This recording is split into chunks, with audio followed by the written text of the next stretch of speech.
네, 어떤 분이 지금 민주당에는 수박이 없나요? 라고 하셨는데, 왜 없겠어요? 있는데, 걔들이 말을 못해. 입 밖에 내지를 못합니다. 원내대표가 박찬대고, 당대표가 이재명이고, 아니, 지금 국회의장 후보로 제일 유력한 사람이 추미애인데, 어따 대고 지들이 딴지를 걸겠습니까? 못하는 겁니다. 걔들이 사실 겁은 되게 많아요.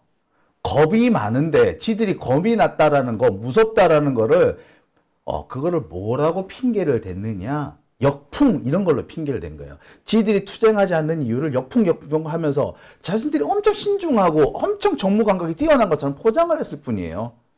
사실은 겁쟁이들인 거죠. 그런데 지금 보세요. 그렇게 자기가 겁먹었다는 거 티를 내면은 바로 작살이 날 것 같거든? 그러니까 입을 다문 겁니다. 지금도 여전히 수박들은 있어요.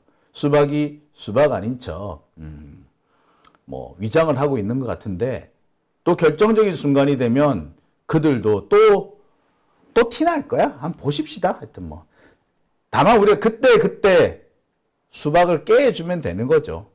우리 나중에 수박 깨러 갑시다. 자, 오밤중의 뉴스. 함께하고 계신 지금 시각 11시 35분입니다.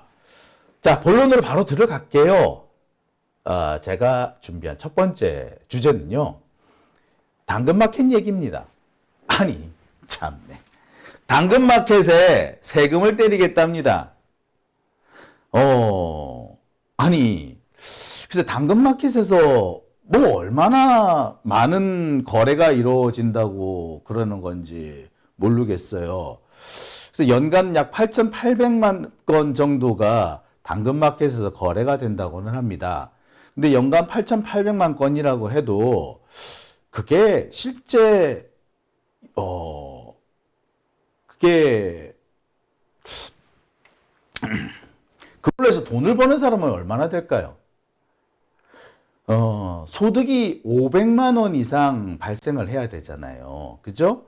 소득이 500만 원 이상 발생해야지 세금을 내릴 수가 있을 건데, 그 정도 소득이 발생할까요? 그리고 제가 하나 여쭤보겠습니다. 여기 이 카메라가 있죠? 이 카메라, 원래 가격은 200만 원이 넘는 비싼 카메라입니다. 근데 고장이 났어요. 지금 이 카메라를 판다면 글쎄 10만 원도 아마 안 갈 겁니다. 자, 제가 이 카메라를 팔았어요. 그랬으면 저는 이 카메라에서 수익을 얻은 건가요? 손해를 본 건가요? 자, 이 카메라 200만 원짜리를 중고품이라고 10만 원에 팔았는데 이 10만 원에 대해서 세금을 매기는 게 과연 옳은 걸까요? 중고품이잖아. 부가가치가 생겨야지 세금을 때릴 수가 있는데, 소득이 발생해야지 세금을 때릴 수가 있는데, 이건 원래 가치보다 훨씬 마이너스가 된 거잖아요. 근데 세금을 때린다고요? 이게 소득이에요? 자, 논란거리가 있겠죠. 자, 이 숱한 논란거리를 그대로 두고 당근마켓 세금 부과를 한답니다. 말이든 당근마켓이지, 중고나라나, 번개마켓이나 다 마찬가지예요. 번개장터.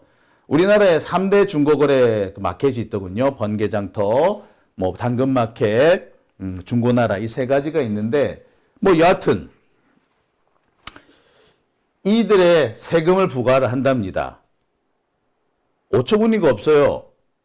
지금 윤석열 어제 기자회견을 통해서 금융투자세, 이른바 금투세, 정확하게는 금융투자소득세죠. 금융투자소득세를 폐지하겠다는 입장을 냈습니다. 우리나라 주식시장의 활성화를 위해서 금투세를 폐지한대.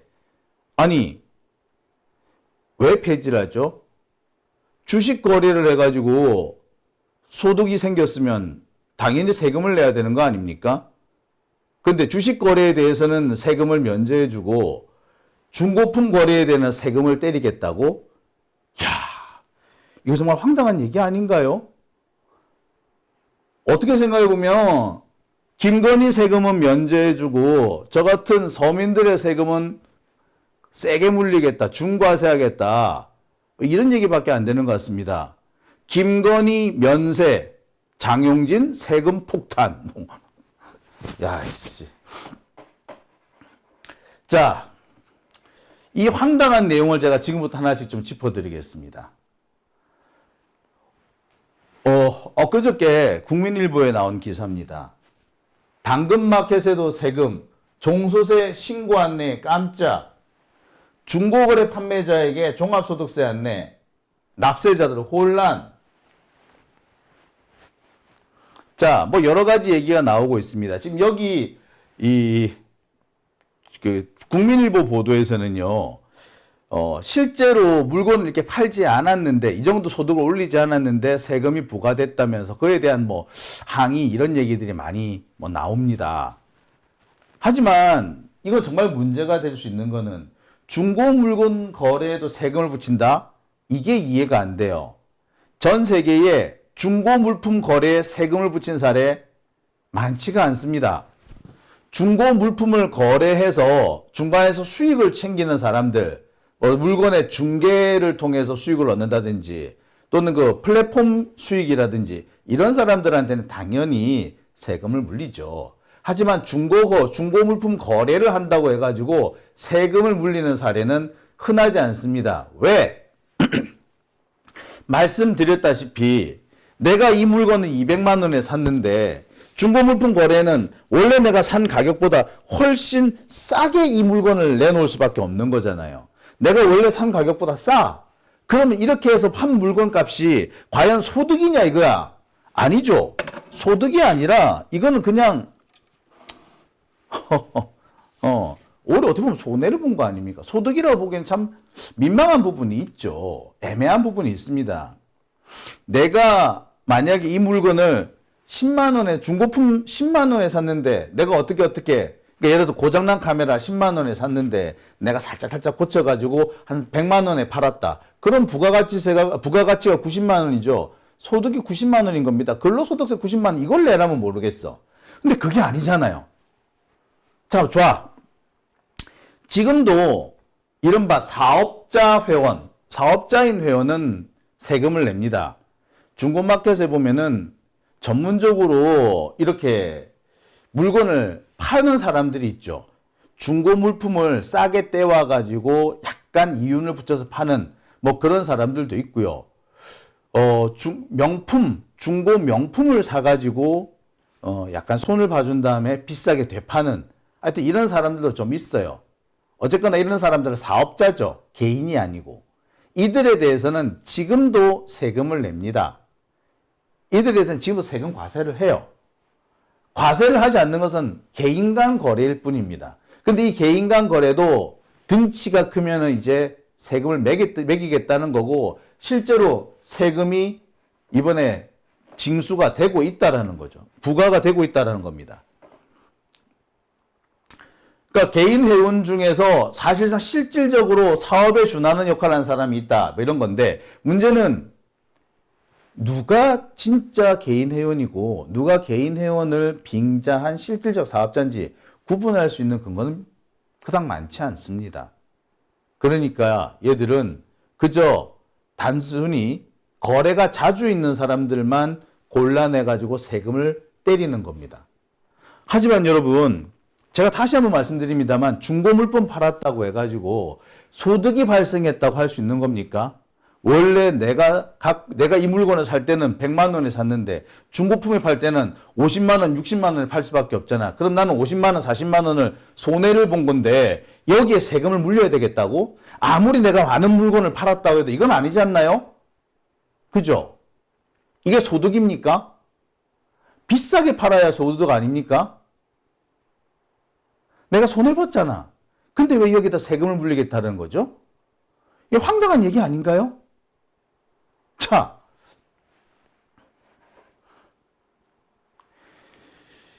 중고마켓, 중고거래 시장에 세금을 물리겠다라는 발상은 사실 2021년 미확인 루머에서 시작이 됩니다. 당근마켓에 중고 명품을 팔아서 이른바 130억 원의 매출을 올렸다, 뭐 이런 기사가 났었습니다. 근데 이 기사는 확인된 내용이 아니라 실은 미확인이에요. 확인 전혀 안 됐던 내용입니다. 확인 안 됐고 루머, 찌라시였어요. 근데 이것이 사실인 양 보도가 되고 이 보도에 기반을 해서 그때부터 국세청이 세금을 매기겠네 어쩌네 하는 그런 얘기를 시작합니다. 그리고 지금의 사태까지 이어진 거죠. 그런데 과연 이게 가능할까요? 글쎄, 불가능하진 않겠지. 명품을 팔았으면 명품 하나 비쌀 수도 있으니까. 자, 어쨌거나 시작은 이런 미확인 루머에서 시작이 됩니다. 그리고 지난해 7월부터 국세청이 실제로 자료 수집을 시작을 합니다.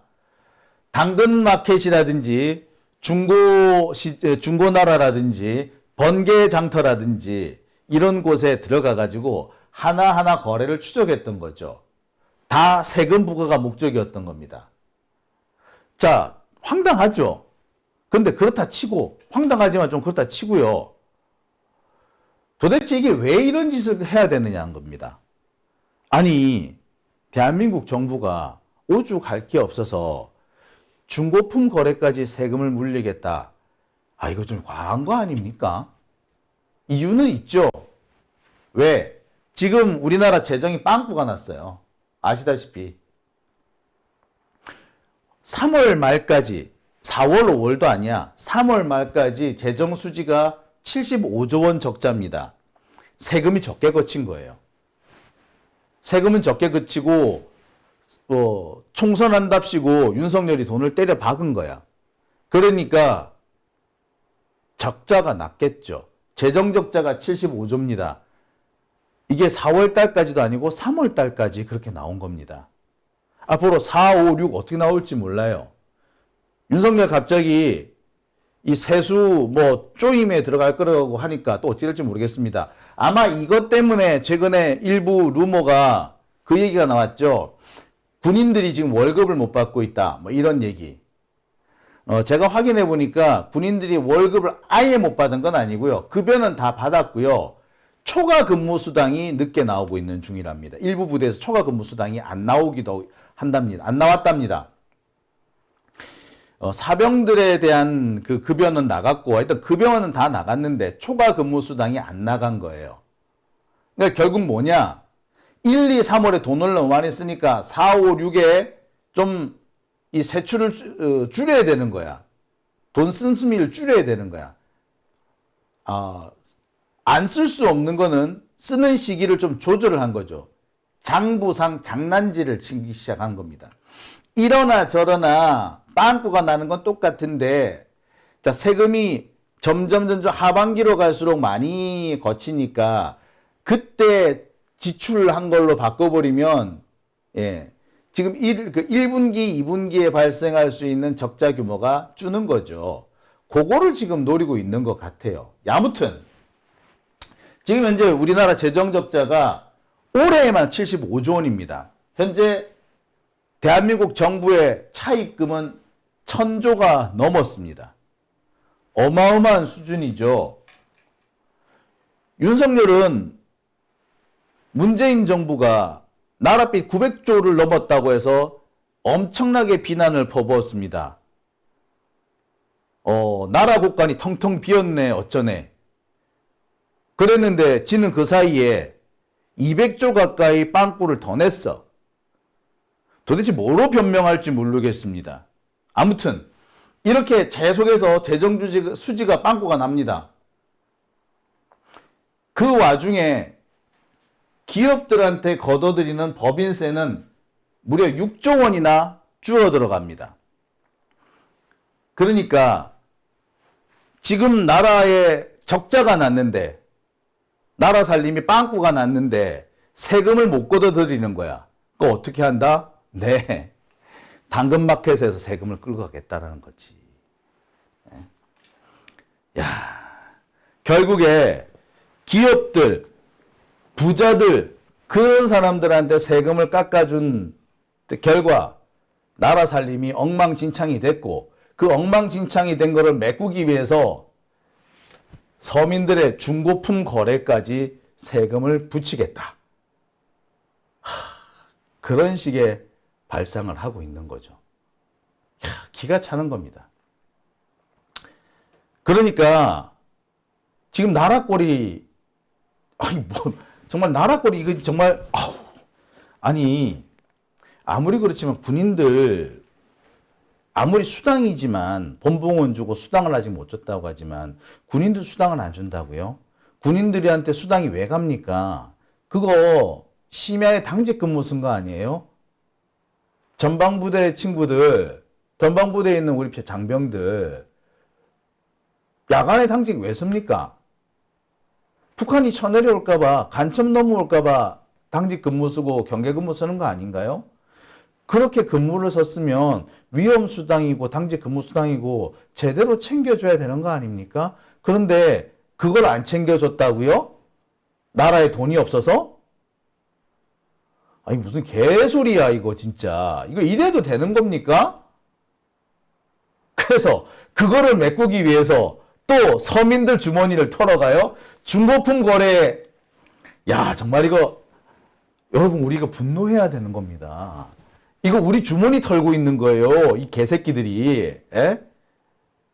우리 정말 아니 중고품 거래에 세금을 매긴다는 게 말이 됩니까? 어? 아무리 전문적으로 중고품 거래를 하는 사람이라도 그래요. 그러니까 이런 사람들 있죠.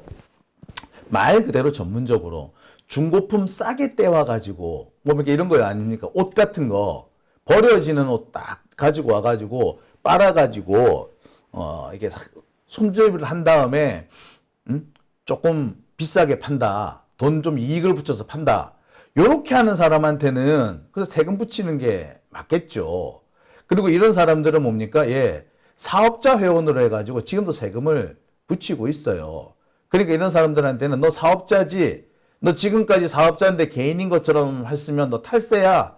라고 하는 게 맞는 거죠. 그런데 그게 아니라 그냥 말 그대로 개인의 거래일 뿐인데 좀 거래가 많았다고 해서 세금을 붙인다? 이건 아니지 않습니까? 최근에 제가 이 카메라 같은 거라든지 방송 장비를 몇 군데 중고품으로 사드린 게 있어요. 그런데 저한테 물건을 파신 분들 다 어떤 분들이냐? 저처럼 이렇게 방송을 한다든지 스튜디오 운영하시던 분들이 너무 운영이 안 되니까 그 방송을 접겠다. 내 사업을 접는다. 사업 접으면서 카메라니 각종 장비 이런 거를 방송 장비를 판다라고 하시더라고요. 한마디로 뭡니까? 망했다고. 망하면서 빚 갚으려고 장비 팔아가지고 빚 갚고 있는데 거기다 대고 세금을 물리겠다고? 이거 너무하는 거 아니에요 이거? 그러면서 금투세는 또 깎아준다고? 금융투자세 깎아준다고? 야, 저 이게 문디 콧구멍에 반 마늘을 빼먹지. 여러분 들어보셨나요? 문디 콧구멍에 마늘 빼먹는다고? 경상도 사투리입니다만 경상도 쪽에서 떠돌았던 그 속담입니다만 문둥이 콧구멍에 마늘을 빼먹지 이게 이래도 됩니까? 자, 정말 황당한 게 이거예요. 그렇게 중고품 거래까지 세금을 물리면서 금융투자세는 폐지를 해준답니다. 나 진짜. 자, 여러분이 금투세에 대한 얘기를 좀 해볼게요. 어저께 여러분 잘 아시겠습니다만 윤석열이 이 기자들하고 기자회견하면서 금투세를 폐지해야 된다고 엄청 역설을 했습니다. 정책에 대한 얘기를 거의 안 했는데 그나마 정책이라고 할 수 있는 얘기가 뭐였느냐? 바로 이거였어요. 금투세 얘기였습니다. 그래서 금투세 이걸 안 없애면은 우리나라 주식시장이 마치 아작이 날 것처럼 작살이 날 것처럼 핏대를 올리면서 설명을 했어. 개소리입니다. 어? 금투세를 폐지하지 않으면은 뭐라고? 개인 투자자들은 남는 게 없대. 아니 우리가 그런 것까지 걱정해줘야 돼? 내가 운영하던 회사가 망했어. 망해가지고 회사 물건을 팔아서 정리를 해서 지금 빚 갚고 있는 상황에 지금 금투세 이런 거 지금 생각해주게 생겼어? 여윳돈이 있어가지고 주식 투자하는 사람들, 이런 사람들 세금까지 우리 걱정을 해줘야 됩니까? 아니죠. 더군다나 금투세라는 게 뭡니까? 금투세는요, 윤석열은 뭐 개인 투자자 어쩌고 저쩌고 했는데 개인 투자자에 해당하는 얘기가 아니에요. 금투세는요, 철저히 기업형 투자자들에 대한 얘기입니다. 어떤 얘기다? 윤석열이 마치 개인 투자자, 개미를 위해서 금투세를 없애야 되는 것처럼 주장합니다. 근데 개미들은 금투세하고 아무 상관없어요. 솔직히 말해서 여윳돈 1,000만 원 가지고 나 주식 투자 한번 해볼게. 가지고 갑니다. 은행에서, 증권사에서 피식 웃어요. 이 뭐에 투자하면 좋겠습니까? 그냥 블루칩에, 아무데나 블루칩에 투자하세요. 혹은 펀드에 넣으세요. 이렇게 얘기를 하지. 그거 별로 신경도 안 써요. 1,000만 원씩, 2,000만 원씩 이렇게 투자하는 사람들 금투세 대상 아닙니다. 난 글쎄 돈이 모은 돈이 있어서 한 5억 투자를 했어. 그 정도도 금투세 대상이 안 돼요. 여기서 금투세 대상이면 얼마가 기준이냐? 10억 단위는 돼야지 금융투자세 대상이 돼요. 투자 금액이 10억 단위는 돼야지. 한마디로 김건희급은 돼야지 금투세 걸린다고. 우리 같은 사람한테는 안 걸려. 그런데 당근마켓에 세금을 붙이면 여러분이나 나나 걸려. 이게 말이나 됩니까? 김건희 세금 깎아주려고 여러분과 나한테 세금을 물리겠다는 얘기입니다. 나라 세금에, 나라 재정에 빵꾸가 나니까 김건희 같은 놈한테 세금을 받아야 되는데 우리 같은 사람이 주머니를 털겠다는 거예요. 그게 윤석열의 세금 정책입니다. 진짜. 마누라 세금 깎아주려고 서민들한테 서민들 등골을 빼먹는 거예요. 지 마누라 세금 깎아주려고. 자, 왜 그러냐? 금투세는 뭐냐? 주식, 채권, 펀드, 각종 파생 상품 등 금융투자 소득에 세금을 붙이는 건데 기본적으로 얼마 이상? 소득이 5천만 원 이상! 투자가 5천만 원이 아니고 소득이 5천만 원 이상. 주식 투자를 했든 파생 상품을 했든 뭐를 했든 소득이 5천만 원 이상 생겼을 때 금투세가 나간다는 거예요. 아무나 다 붙이는 거 아닙니다. 일종의 금융시장의 종부세 같은 거예요. 여러분들하고 우리하고는 아무 상관이 없습니다. 어떤 분들은 나 저기 펀드에 한 3천만 원 투자해 놨는데 금투세 붙으면 어떡하지? 얼마나 붙을까? 안 붙어요. 안 붙어요. 소득이 5천만 원 이상이어야지 붙습니다. 그런데 무슨 대한민국의 어느 개미가 소득이 5천만 원이 있어. 주식 투자에서 5천만 원 얻는 그런 개미가 어디 있어요? 없어요. 어서 개소리야. 그런데 이 세금을 안 붙이고 당근마켓에 세금을 붙인다고? 진짜.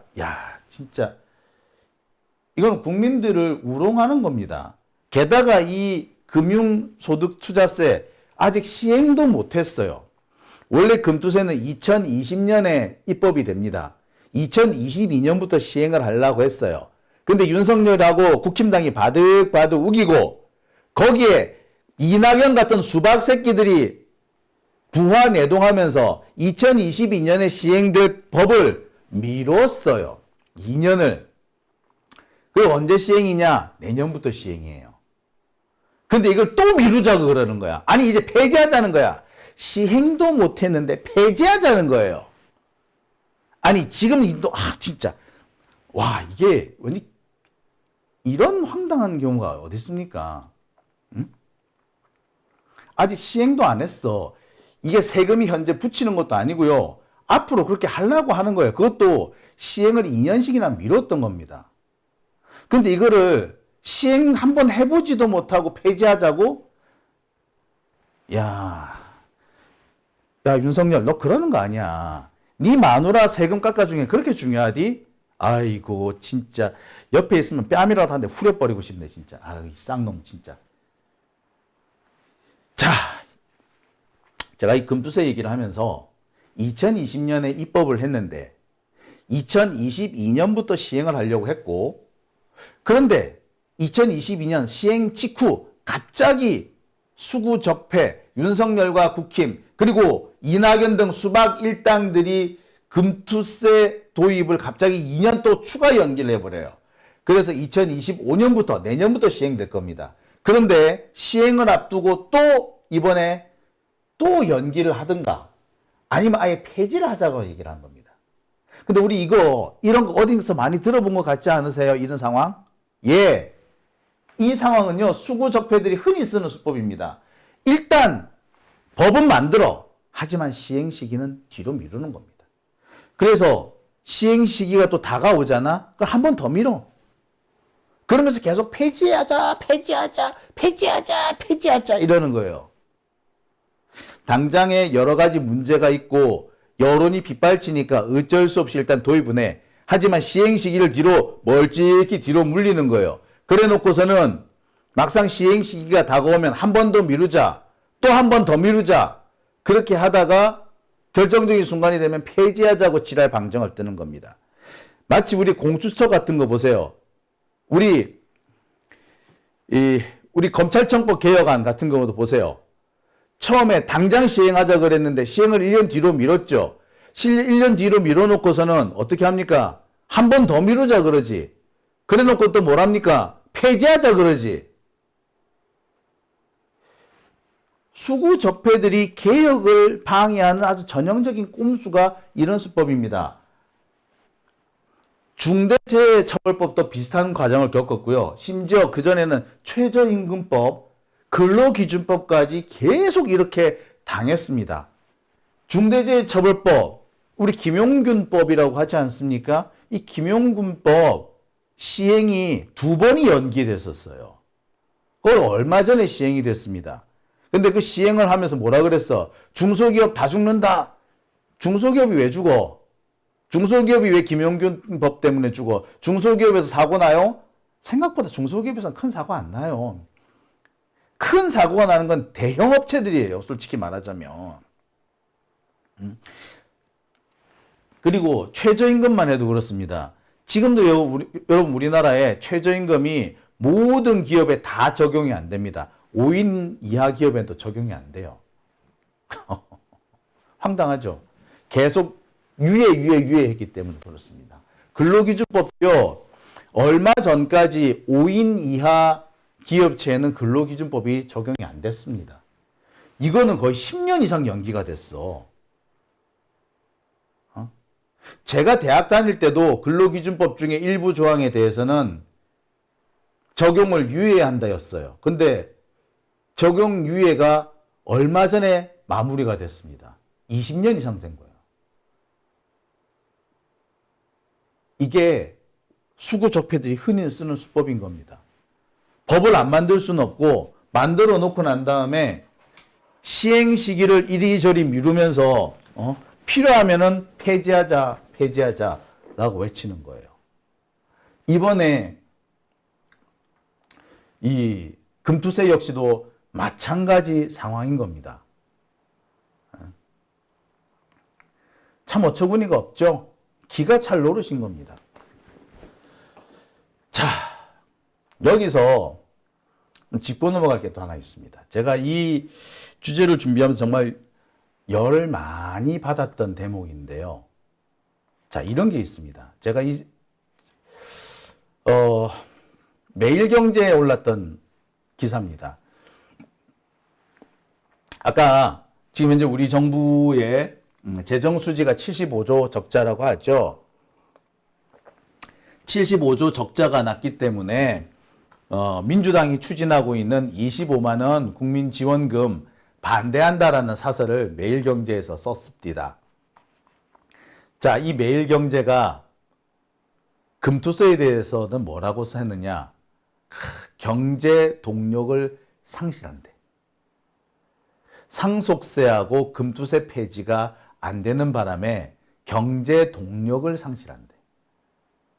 나라에 돈은 없어서 국민들 지원은 못 해주는데 재벌들의 세금을 깎아주자고 하는 겁니다. 이게 우리나라 언론의 참 적나라한 현실인 거죠. 참 재벌과 권력의 편에 서 있는 게 우리나라 언론의 현실인데 그 중에서 가장 적나라한 짓거리를 하는 놈들이 바로 이런 애들입니다. 매경, 한경 뭐 이런 애들입니다. 참 나라 꼴 잘 돌아갑니다. 그죠? 나라가 거덜나는 중인데 재벌과 아주 떼부자들의 세금을 깎아주자는 게 지금 적폐 언론의 주장이에요. 그리고 세금 빵꾸나고 나라 살림 구멍이 났는데 그 구멍난 나라 살림을 서민들의 등골을 빼내서 메우겠다는 것이 윤석열 정권입니다. 이 와중에 일본은 우리 산업을 약탈하겠다고 지금 덤벼들고 있죠. 그 와중에 윤석열은 재벌 편만 들고 있습니다. 네이버만 뺏기는 거 아니에요. 지금 우리 반도체도 뺏기게 생겼어요. 반도체 산업 조만간 다시 일본한테 홀라당 맡길 수 있는 그런 지금 절대정명 위기 상황이 지금 계속되고 있습니다. 윤석열 아무 생각이 없어요. 참 정말 분통 터지는 상황이 아닐 수가 없습니다.